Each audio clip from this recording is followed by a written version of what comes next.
হঠাৎই শুনশান নীরবতা ঠাকুরগাঁও রানীশঙ্কল উপজেলার রাজর এলাকার আরবি ব্রিক্স ইট ভাটায়, যেখানে শনিবার রাতেও ছিল খোঁড়াখুড়ির প্রতিযোগিতা, সেখানেই এখন ১৪৪ ধারা। মাটি খুঁড়ে পাওয়া যাচ্ছে স্বর্ণ, এমন খবর চারিদিকে ছড়িয়ে পড়ায় হাজির হন হাজার হাজার মানুষ। যে যার মতো খুন্তি, শাবল, কোদাল নিয়ে খোঁড়াখুড়ি শুরু করেন এখানে। নিরাপত্তার ঝুঁকি চিন্তা করে তাই ১৪৪ ধারা জারি করেছে স্থানীয় প্রশাসন। গতকাল রাতে প্রশাসন আসে, এখানে ১৪৪ ধারা জারি করছে। ১৪৪ ধারা জারি করার পর এখানে মাইকিংও করা হয়েছে। মাইকিং করার পর থেকে এখন অবস্থা স্বাভাবিক আছে, মানুষজন আপাতত বর্তমানে নাই।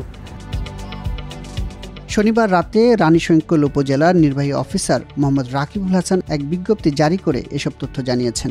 বিজ্ঞপ্তিতে বলা হয়, স্বর্ণ পাওয়ার আশায় ঝগড়া বিবাদ, কলহ, দ্বন্দ্বে লিপ্ত হচ্ছেন স্থানীয়রা। যে কোনো সময় মারামারি, খুন, জখমসহ আইন শৃঙ্খলা পরিস্থিতির অবনতি ঘটার সম্ভাবনা থাকায় এমন সিদ্ধান্ত।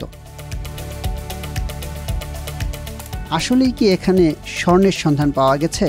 এমন তথ্যের সত্যতা মেলেনি। স্থানীয়রা বলছেন, লোকমুখে শুনেই ইট ভাটায় গিয়ে দিনরাত খোঁড়াখুড়ি শুরু করেন তারা, তবে কেউ পাননি স্বর্ণের খোঁজ। দেখতে আসলাম স্বর্ণ না বলে কি, ফেসবুকে তো প্রচুর লোক দেখা যাচ্ছে। স্বর্ণ পাওয়া যাচ্ছে বলে নাকি। কয় কিলোমিটার দূর থেকে আসছে? ৭-৮ কিলো। ৭-৮ কিলো স্বর্ণ পাইছে, এরকম কেউ দেখছেন আপনি? আমি তো দেখি নাই, আমরা দেখে তো আজকে আসলাম। হাজারো মানুষের সমাগম ছিল।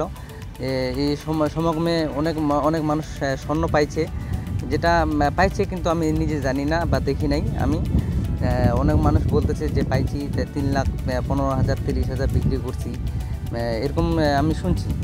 তবে গতকাল রানীশঙ্কল প্রশাসন ১৪৪ ধারা জারি করার পর আজকে আসে দেখলাম যে কোনো মানুষের সমাগম নাই। আমি দীর্ঘ যাবৎ মনোবন্ধে ঈদের পর থেকে আসতেছি এই ভাটায়, কিন্তু আমি স্বর্ণ পাই নাই, কিন্তু লোক পাইছে। আমি নিজে হাতে ওজন করে দেখছি। আমি খুঁজতে আসছিলাম, আমি পাইনি।